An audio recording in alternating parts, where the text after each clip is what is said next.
Chemical hair டைக்கு bye சொல்லிட்டு natural hair டைக்கு ஹை சொல்லுங்க. அமோனியா சல்ஃபேட் பிபிடி இல்லாமல் தயாரிக்கப்பட்ட ஜிகே நேச்சுரல்ஸோட நேச்சுரல் பிளாக் ஹேர் டை. அடுத்த அத்தியாயத்தை தொடங்குவதற்காக அரசியல் பயணம் தொடர இருக்கிறது. கரூர் சம்பவத்திற்கு பிறகு சேலம் அதிர்வதற்கு காத்திருக்கிறது. 4ஆம் தேதி கூட்டத்தை ஆரம்பிச்சுட்டு அடுத்து 6ஆம் தேதி கோவையாக இருக்கும். கூட்டம் கூட்டிட்டா 1000 ரூபா பணம் வாங்கின மகளிர் அனைவரும் தாவேக்காவுக்கு வெற்றி வாகை சூடிட்டா. உங்களுக்கு தெரியுமா, தமிழக வெற்றி கழகத்தினுடைய பாதுகாப்பு படையை உருவாக்கி சேலத்தில் வந்து இறங்க போகிறாங்க. பாதுகாப்பு படை இனிமேல் எல்லா இடத்துலையும் களத்தில் நிற்கும் போது அதிரப்பு இருப்பார்.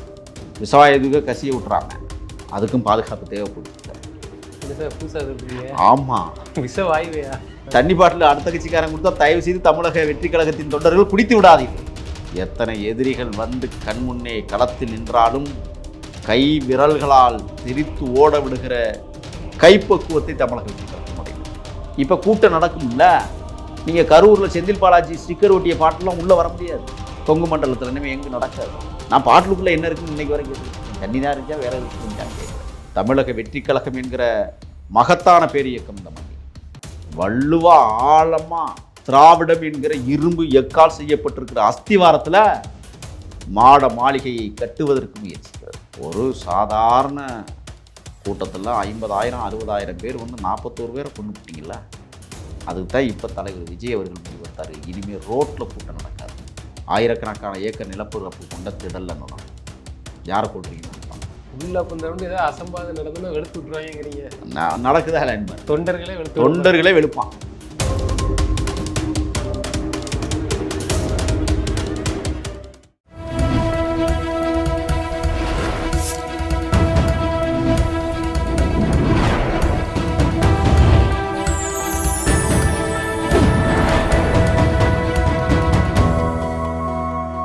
சேனல் 5 தமிழ் நேயர்களுக்கு வணக்கம். இன்றைய நேர்காணலில் நம்மோடு பேச இருப்பது தமிழ் தேசிய ஆதரவாளரும் அரசியல் விமர்சகருமான முகில் அவர்கள். சார் வணக்கம். சார் வணக்கம். சார், சேலம் பொதுக்கூட்டத்துக்கு வந்து கிட்டத்தட்ட பர்மிஷன் கொடுத்துட்டாங்க. எப்படி பார்க்குறீங்க? அன்னைக்கு பெரிய ஒரு சம்பவமே இருக்கு போல.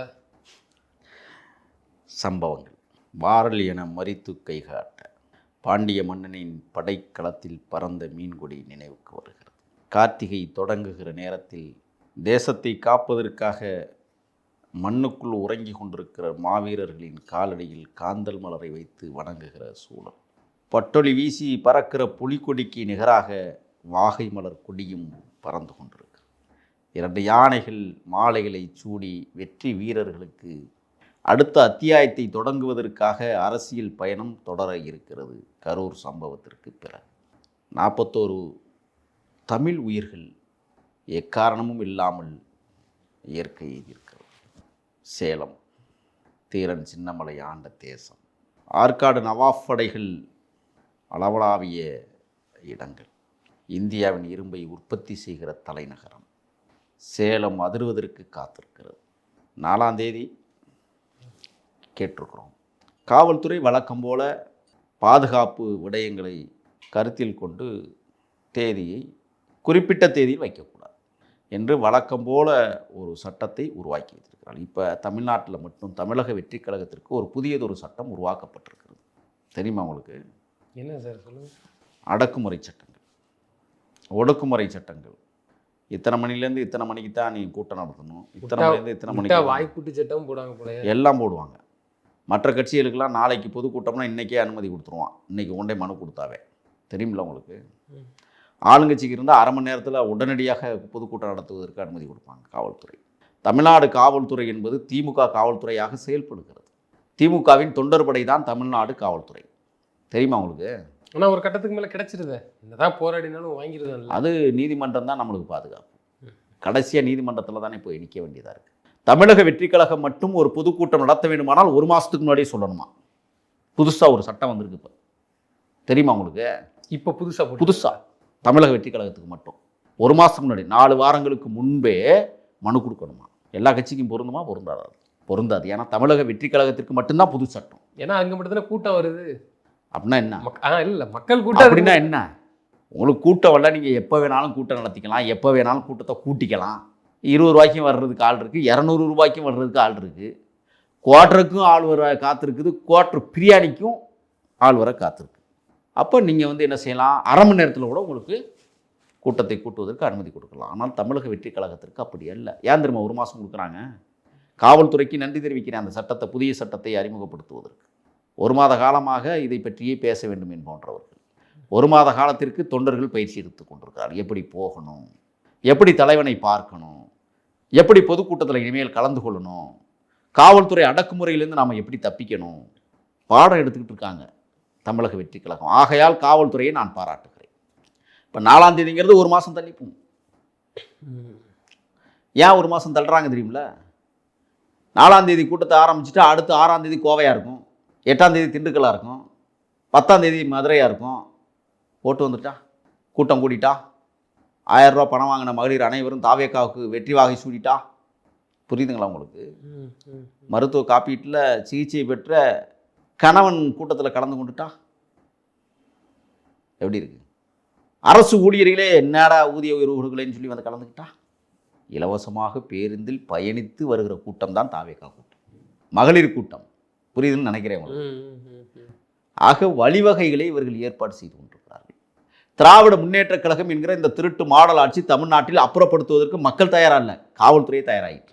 காவல்துறையால் தான் தமிழ்நாடு அரசு, குறிப்பாக திராவிட மாடல் என்கிற இந்த திருட்டு மாடல் ஆட்சி தூக்கி வீசப்படுகிற நாளை காவல்துறையை உருவாக்கியது. இல்லை, இன்னும் நாள் இருக்கு. இனி எந்த அளவுக்கு ப்ரெஷர் வரும் நீங்க நினைக்கிறீங்களா? இல்லை கண்டிப்பாக வருங்கிறத எதிர்பார்க்குறீங்க?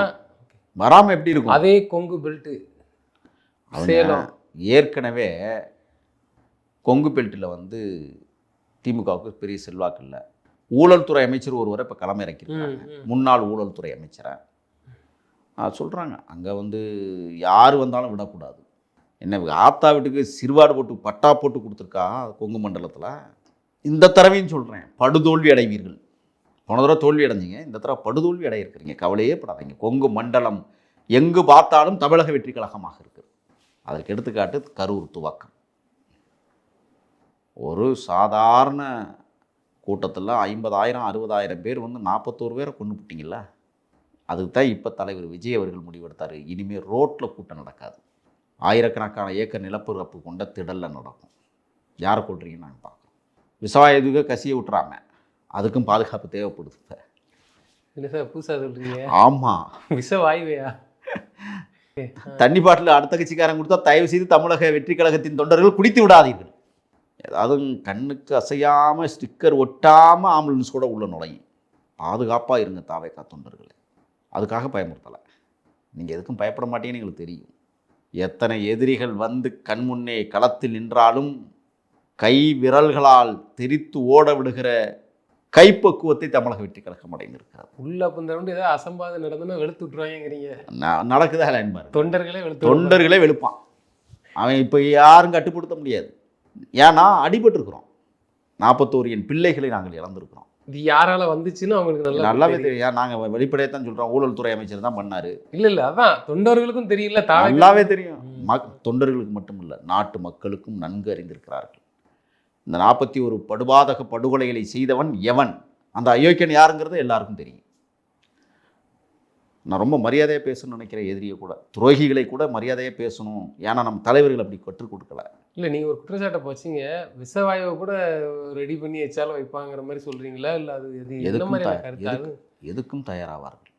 ஓட்டுக்காக அடுத்த 5 ஆண்டு கால ஆட்சியை பிடிப்பதற்காக ஆயிரக்கணக்கான லட்சக்கணக்கான கோடிகளை சம்பாதிப்பதற்கு இவர்கள் எந்த இடத்துக்கும் போவார்கள். மக்களை கொல்லுதான் ஆயுதமாக மாதிரி சொல்கிறீங்க நீங்கள். கரூரில் அப்புறம் என்ன நடந்துச்சு? எல்லை மீறிய செயல் தானே அது.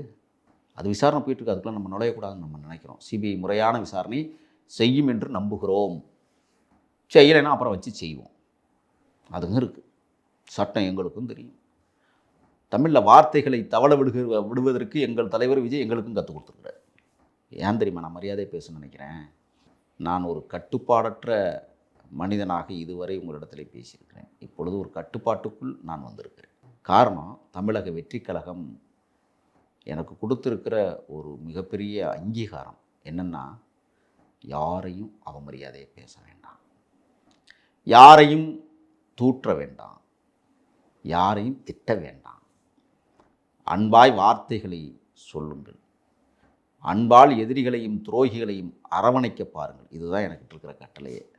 இதே இதை திமுக இப்போ கையில் எடுக்கிறாங்களே, என்ன என்ன பேசுறாங்கன்னா, விஜய் பின்னாடி போற கூட்டத்துல நம்ம எதுவும் குறை சொல்லக்கூடாது, அவங்களுக்கு வந்து புரிதல் இல்லாம போறாங்க, நம்ம தான் பக்குவப்படுத்தணும். இது அவங்களும் அப்படி ஒரு டேக்கா பயன்படுத்துறாங்களே. அதெல்லாம் இல்லை. நீங்கள் அவங்களாம் நடிக்கிறாங்க. அதான் அது தெரிய வருது, வெளிப்படையா தெரியுது. அதாவது என்னன்னா, இத்தனை ஆண்டுகால அரசியல் தளத்தில் அவர்கள் எதை சாதித்திருக்கிறார்கள்? ஜனநாயகம் பேசுவாங்க, சாதியம் இருக்கும். சமத்துவம் பேசுவார்கள், சாதியம் இருக்கும். அன்புலக பேசுவார்கள், அரவணைத்து பேசுவார்கள், அசிங்கம் இருக்கும். இதுதான் திருட்டு மாடல். அதுதான் கொஞ்சம் பேர் மாற்றம் செய்து அது கூட ஒட்டிக்கிட்டு இருக்கிறவங்களுக்கு இல்லை, அவங்க தான் வந்து பெருசாக சொல்கிறாங்க, நாங்கள் தான் வந்து ஜனநாயக இது அப்படி இப்படின்னு சொல்லிட்டு ஒரு செய்தியை சொல்கிறேன். திமுக நம்பட்டாலும் கூட இருக்கிறவங்க மேலே ஒரு கொஞ்சம் மரியாதை இருக்குல்ல, அப்போ அதையும் நம்ம என்ன சொல்றது? விடுதலை சிறுத்தைகள் கட்சியினுடைய தமிழ் மாநில பொதுச் செயலாளராக இருக்கக்கூடிய ஒரு தருதலைன்னு சொல்லுவேன். கட்சி கொடியை காரில் பறக்க விட மாட்டார், கரவேட்டியை கட்டவே மாட்டார், ஆனால் பொதுச் செயலாளர். அடுத்தவரிடம் பேசுவதற்கு கூட தயக்கம். யார் எம்பி சொல்றீங்களா? ஆமாம், அந்த விழுப்புரத்தில் ஒரு திராவிட முன்னேற்ற கழக எம்பி இருக்கிறார்ல, ரவிக்குமார். ஆமாம், ரவிக்குமார்னு ஒருத்தர், திராவிட முன்னேற்ற கழக நாடாளுமன்ற உறுப்பினர், மரியாதைக்குரிய ரவிக்குமார். 4 பேர் தான் இருக்காங்க, 4 பேரும் திமுக தானே வேலை பார்த்துட்டு இருக்காங்க. அதை செய்வாங்க கண்டிப்பாக. தலைவரை ஏமாற்றுகிறார்கள். தருதலைகள் தலைவரை ஏமாற்றுவதைத்தான் பொறுத்து கொள்ள முடியவில்லை. இந்த ரவிக்குமாருங்கிறவர் மாற்ற இப்போ நம்மகிட்ட மாட்டியிருக்கிறாரு ஸ்டிங்கில். விரைவில் வெளியிடுவோம். வளர்த்த தலைவனையே தரைக்குறைவாக பேசிய காணொளி காட்சிகள், உன்னை உருவாக்கி செதுக்கிய ஒரு சமூகத்து மக்களை பழிபோடுகிற வார்த்தைகள், தமிழ்நாட்டின் ஒரு மிகப்பெரிய ஆளுமையோடு நீங்கள் உட்கார்ந்து கதைத்த கதை விரைவில் வெளியிடும். இல்லை, அதே ரவிக்குமார் சொல்கிறாரு, இந்த தமிழ்நாட்டில் இருக்கக்கூடிய கட்சிகளில் யாருமே அந்த ஸ்டேட்மெண்ட்டை வைக்கல, திரு விஜய் அவர்கள் மட்டும்தான் வச்சுருக்காரு. அதிகாரத்திலும் பங்கு எங்களோட கூட்டணி வரவங்களுக்கு, என் தலைமையேற்று வரவங்களுக்குன்னு சொல்லியிருக்கிறாரு. அதுவே முதல்ல ஒரு பெரிய விஷயம். ஏன்னா அதிமுக அந்த ஸ்டேட்மெண்ட் வைக்கல, அதை மாண்டன் ஐயா செல்லூர்ராஜ் முதல்ல முட்டு போடுறாரு. திமுகவில் வாயை திறக்கலை, ஏன்னா அதிகாரத்தில் பங்குலாம் கொடுக்க. இப்போ இவர் என்ன சொல்லியிருக்கிறாரு? இவர் என்ன சொல்கிறாருன்னா, எங்களுக்கு அது கனியலை, விசிகா கேட்டு வந்துச்சு. என்ன சொன்னாங்கன்னா, எங்களுக்கு முதலமைச்சர் ஆசை இல்லையா, அண்ணன் திருமாவளவன், ஏன் நான் பிரைம் மினிஸ்டர் கேண்டிடேட்னு சொல்லி இப்போது அதுக்கு விரைவில் கனிய போகுது, பழுக்க போகுதுங்கிற மாதிரி சொல்லிட்டு இப்போ வந்து நாங்கள் அப்பெல்லாம் கேட்கவே இல்லை, எங்களுக்கு தேவையில்லைன்னு ஓப்பன் ஸ்டேட்மெண்ட்டாக பேசிட்டு போயிட்டாரு. அது தலைவர் சொல்லக்கூடிய வார்த்தையெல்லாம் இவரே வைக்கிறாரு. அதுக்கு அவர் திருமாவளவன் அவர்களும் அப்படியா சரி அப்படிங்கிற மாதிரி பேசிட்டு போகிறாரு. கட்சிக்கு தலைவர் யாரு தான்? இல்லை, திராவிட முன்னேற்ற கழகத்தின் தாழ்த்தப்படுத்தப்பட்ட ஒரு பிரிவாக விடுதலை சிறுத்தைகள் இயங்குகிறது என்பதை ரவிக்குமார் உணர்த்தியிருக்கிறார். இல்லை, இந்த ஸ்டேட்மெண்ட்டை ஒரு தலைவர் சொல்லக்கூடியது இவர் எப்படி சொல்கிறாரு? அதாவது அதான் தலைவரை ஏமாத்துறாங்க, தலைவரின் ரத்தத்தை உறிஞ்சு கொடுக்கிறார்கள், தலைவரை பகடக்காயாக பயன்படுத்துகிறார்கள். ரவிக்குமார் போன்ற திராவிட முன்னேற்ற கழகத்தின் உறுப்பினர்கள் தொடர்ச்சியாக இது போன்ற, நான் கேட்குறேன், 99 வருஷத்துக்கு விடுதலை சிறுத்தைகள் என்ன திராவிட முன்னேற்ற கழகத்திற்கு குத்தகைக்கு எழுதி கொடுத்துருக்கா? ஏன் அந்த அற்புத பேராற்றல் மிகுந்த பெருந்தலைவனை இவ்வளவு கொச்சப்படுத்துறீங்க? அவருடைய உழைப்பு என்ன, அவருடைய சிந்தனை என்ன, அவருடைய செயற்பாடுகள் எவ்வளவு பெரியது, எதிர்கால நோக்கமும் திட்டமும் எவ்வளவு பெரிய கனவுகள், அனைத்தையும் சிதைக்கிறார்கள். அவருடன் இருக்கிற இந்த சட்டமன்ற உறுப்பினர்களும் ஒரே ஒரு இல்லை, எல்லாருமே திராவிட முன்னேற்ற கழகத்தின் சட்டமன்ற உறுப்பினர்கள். இருக்கிற ஒரு நாடாளுமன்ற உறுப்பினர் அண்ணனை விட்டுருங்க, தலைவரை விட்டுருங்க, அந்த ஒரு நாடாளுமன்ற உறுப்பினர் முழுக்க முழுக்க கனிமொழி திமுக ஆதரவு நாடாளுமன்ற உறுப்பினராக இருக்கிறது. நான் கேட்குறேன், பொன்முடி பொண்டாட்டி காலில் போய் கும்பிட்டு விழுந்தீங்கல்ல, இன்னும் எத்தனை அமைச்சர் பொண்டாட்டி காலில் விழுகிறதுக்கு இந்த ஏற்பாடு? ஆட்சியிலும் பங்கில்லை, அதிகாரத்திலும் பங்கில்லை, இப்பொழுது அதற்கு அவசியம் இல்லை. சரி, எப்போ கேட்பீங்க? தலைவர் ஒன்று சொன்னாங்க, என்ன சொன்னாங்க தெரியுமா? பலவீனம் அடைகிற போது பதவிகள் தானாய் தேடி வரும். யதார்த்தமான உண்மை சொன்னது அண்ணன் திருமா. ஓகே. ஆனால் பலவீனப்படுத்துவதும் உங்கள் கையில் தானே இருக்கிறது. நீங்கள் வெளியே வந்தால் திமுக பலவீனப்பட்டு விடும். சரி, நம்ம அதுக்குள்ளே போகண்டா, அதுக்குள்ளே போனால் அப்படியே போயிடும். இது அவங்களுடைய இது வெட்ட வெளிச்சத்துக்கு தெரிய வருது. திரு விஜய் அவர்கள் அந்த சேலம் அந்த பொதுக்கூட்டத்தில் வந்து அடுத்தபடியாக என்னென்ன நடக்க போகுது சார்? ஏன்னா காங்கிரஸ் பக்கம் பேச்சுவார்த்தை இல்லை, மிகப்பெரிய அரசியல் சாணக்கியத்தை எடுத்திருக்கிறார். உங்களுக்கு தெரியுமா, தமிழக வெற்றி கழகத்தினுடைய பாதுகாப்பு படையை உருவாக்கியிருக்கிறார். சேலத்தில் வந்து இறங்க போகிறாங்க பாதுகாப்பு படை. எப்படி இறங்க போகிறாங்க? பவுன்சர் படை கிடையாது, பவுன்சர் படை இல்லை, பாதுகாப்பு படை. எப்படி திரும்ப இறங்குறாங்க? முன்னாள் ஐபிஎஸ் அதிகாரிகளுடைய பயிற்சி பெற்ற தமிழக வெற்றி கழகத்தின் சிறப்பு காவல்படை சேலத்திலும் இறங்குகிறது, கோவையிலும் இறங்குது. இனிமேல் எல்லா இடத்துலையும் இறங்கும். வேற ஏன் எந்த தெரியுமா? கும்பலும் இப்ப உள்ள யாவனுங்க உள்ள நுழைய முடியாது. சரிசமமாக ஒரு மாவட்டத்திற்கு 14 நபர்கள், ஆண்கள் 7, பெண்கள் 7. இந்த 14 சிறப்பு காவல்படை, தமிழக வெற்றி கழகத்தின் சிறப்பு காவல்படை களத்தில் நிற்கும் போது அதிரப்போது பாருங்க. ஏன் தெரியுமா? இங்கே இருக்கிற போலீஸை நம்ப மாட்டோம். இவனே கல்லறிஞ்சு விட்டு பாருங்க உங்கள் கட்சிக்காரனே கல்லறிஞ்சுன்னு சொல்லுவான். இவனே தீயை பற்ற வச்சுவிட்டு எவனோ ஒருத்தன் பற்ற வச்சுவிட்டு விசாரணைக்கு உத்தரவிடுன்னு சொல்லுவாங்க. புரியுதுங்களா? இவனே ஒரு ஆளை செட் பண்ணி கூட்டத்துக்குள்ள உணாந்து குடிக்க வச்சுட்டு பார்த்தீர்களா குடிகாரர்களை அப்படின்னு சொல்லுவான்.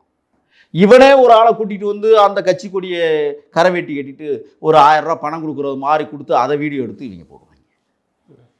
தெரியுமா உங்களுக்கு? இதெல்லாம் அண்மையில் ஒரு சம்பவம் நடந்துச்சு. திமுகவை சார்ந்த ஒரு தம்பி திமுக கரவேட்டி கட்டிக்கிட்டு திமுக துண்டை அங்கே ஏதோ ஒரு சட்டமன்ற உறுப்பினர், பேரெல்லாம் அவங்களுக்கு தெரிய மாட்டேங்குது, மதுரவாயல் பகுதி, அவனே வந்து விஜய் கட்சியில் இருந்தது மாதிரி அப்படியே ஒடிச்சு கீழே போடுறான். கேட்டால் என்ன சொல்கிறாங்க? தாவேக்காவில் உரிய அங்கீகாரமும் அதிகாரமும் கிடைக்கல, அதனால் நாங்கள் கட்சி விட்டு போகிறோம். உங்களை யார் போக சொன்னால், உங்களை யார் வர சொன்னால்? யார் செட் பண்ணுறாங்க பாருங்கள், எப்படி செட் பண்ணுறாங்க அப்படிங்கிறத. இப்போ கூட்டம் நடக்கும்ல, நீங்கள் கரூரில் செந்தில் பாலாஜி ஸ்டிக்கர் ஒட்டிய பாட்டெல்லாம் உள்ளே வர முடியாது. கொங்கு மண்டலத்தில் இனிமேல் எங்கே நடக்காது. நான் பாட்டிலுக்குள்ளே என்ன இருக்குன்னு இன்றைக்கி வரை கேட்டுக்கிட்டு இருக்கேன். தண்ணி தான் இருந்துச்சா வேறு எதுக்கு இருந்துச்சான்னு கேட்குறேன். செந்தில் பாலாஜி படம் ஒட்டிய அந்த ஆம்புலன்ஸ் எப்படி வந்துச்சு உள்ள? அதில் தான் நான் என்ன கேட்குறேன்னா, ஆக்சிஜன் இருந்ததா இல்லை வேறு எதுவும் இருந்துச்சா? இந்த கேள்வியெல்லாம் இருக்குது. அப்படி ஒரு வண்டி இன்னமே சேலத்தில் நுழைய முடியாது. அந்த வாடையே ஆகாதுங்கிறீங்க. திமுக வாடையே இங்கே உள்ளே வர்றதுக்கு வாய்ப்பே இல்லை. அப்படி வந்துச்சுன்னு சொன்னால் அந்த கட்சி தான் பொறுப்பு. ஏன்னு கேட்குறீங்களா? யானைக்கும் சில நேரம் அடிசிறுக்குவதை போல தமிழக வெற்றி கழகத்தின் காவல்படைக்கு கண்ணிலேயே மண்ணை தூவிட்டு, நான் காவல்படைக்கு இன்னொரு உத்தரவு போட்டிருக்காங்க தலைவர். எங்கேயும் பேச முடியாது. அந்த காவல்படையை கண்காணிப்பதற்கு ஒரு படை இருக்குது. புரியுதுங்களா? என்ன காசு கொடுத்துருவானே உள்ள, வா 1 லட்சம் உனக்கு தரேன், கொஞ்சம் இடம் கொடு, அதை நான் பார்த்துக்கிறேன். 1 லட்சம் இல்லை 10 லட்சம் வேணுமா இருந்தால் தரேன். ஏன்னா கொள்ளையடிச்ச காசு தானே.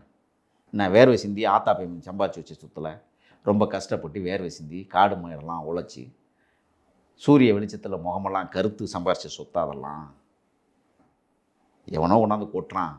கொள்ளையடிச்சவன் கொட்டுறான், மணலில் கொள்ளையடிச்சவன் கொட்டுறான், மலையை உடைச்சவன் கொண்டாந்து கொட்டுறான். சதுப்பு நிலக்கா பூமியே நீ இங்கே ஆட்டையை போடணும்னு நினச்ச போயில்லை. பள்ளிக்கரணை இல்லை, பாத்ரூமே விட்டு வைக்கலையா? ஒப்பனை அறை 1000 கோடி ரூபா ஊழலாம். சென்னைக்கு நான் நிழற்குடை பார்த்துருக்குறீங்களா? எங்கேயாவது இத்தத்தண்டி சில்வர் கம்பி போட்டு வச்சுருப்பான். அது எதுக்கிடாது? 5 மாதம்தான். மேலே வெயில் அடித்தா உள்ளே அப்படியே தெரியும். மழை பெஞ்சிச்சின்னு வச்சுங்க நல்லாவே ஒழுகும். அரசு பேருந்துகளில் பணியாற்றக்கூடிய 80% ஊழியர்கள் இன்றைக்கு தனியார் மயமாக்கப்பட்டிருக்கிறது. யாராவது கேள்வி கேட்டிருக்கிறோமா? தமிழக வெற்றி கழகம் என்கிற மகத்தான பேரியக்கம் இந்த மண்ணில் வள்ளுவா ஆழமாக திராவிடம் என்கிற இரும்பு எக்கால் செய்யப்பட்டிருக்கிற அஸ்திவாரத்தில் மாட மாளிகையை கட்டுவதற்கு முயற்சிக்கிறது. உங்களை போல் அட்டை வீடை கட்டி 75 வருஷம் ஓட்ட வீட்டில் வாழ்கிற பயல்களில் அது உடைந்து போயிருக்கிறது என்பதற்காக அந்த ஓட்டை வீட்டை அப்புறப்படுத்துவதுதான் தமிழக வெற்றி கழகத்தின் வேலை.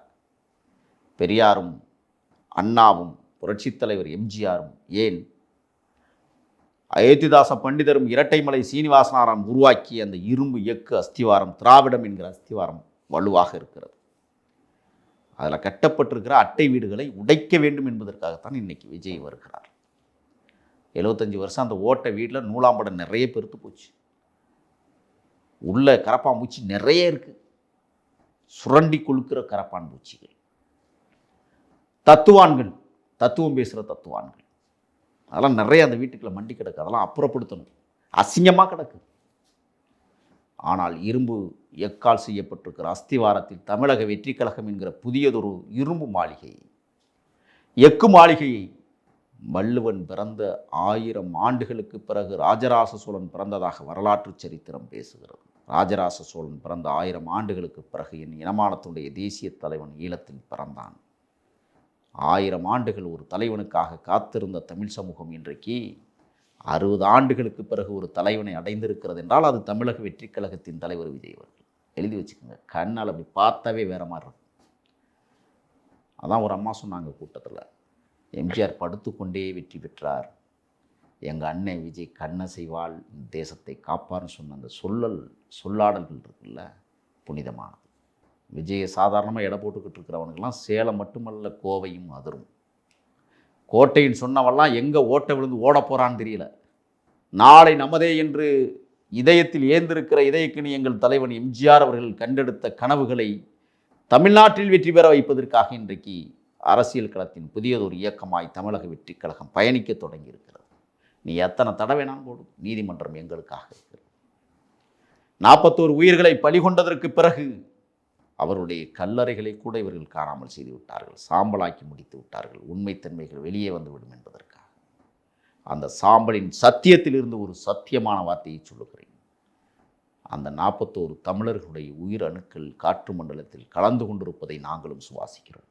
ஊஞ்சல் கட்டி விளையாடிய சின்ன குழந்தைகள், தொட்டிலில் தன் தாயையும் தந்தையும் எட்டி பார்த்து அழகு பார்த்த குழந்தைகள், பூமி பந்தின் மேற்பரப்பில் ஒட்டியிருக்கிற மணலில் ஓடியாடி விளையாண்ட எங்கள் குழந்தைகள் 10 பேர் இந்த மண்ணிலே விதைக்கப்பட்டிருக்கிறார்கள். அவர்கள் கண்ட கனவுகளை நாங்கள் சுமக்கிறோம். 41 உயிர்களின் அந்த வீர மரணத்தின் பிடியிலிருந்து நாங்கள் எழுந்து வருகிறோம். எங்களை வழி நடத்துவதே அந்த 41 உயிர்கள் தான். எங்களது வெற்றியை அவர்களின் காலடியில் சமர்ப்பிப்பதற்கான ஆண்டுதான் 2026. ஒரு சரித்திரம் பேசுகிற நல்லாண்டாக, அக்கிரமங்களை அழித்தொழிப்பதற்கான காலமாக வர இருக்கிறது. துரோகிகள் வீழ்த்தப்படுவார்கள், எதிரிகள் காணாமல் போவார்கள். தமிழக வெற்றி கழகம் புதியதொரு எழுச்சியை அடைய காத்திருக்கிறது. காத்திருங்கள். நிச்சயமா சார். தொடர்ந்து தங்களது கருத்துக்களை பெற நமக்கு நன்றி. நன்றி.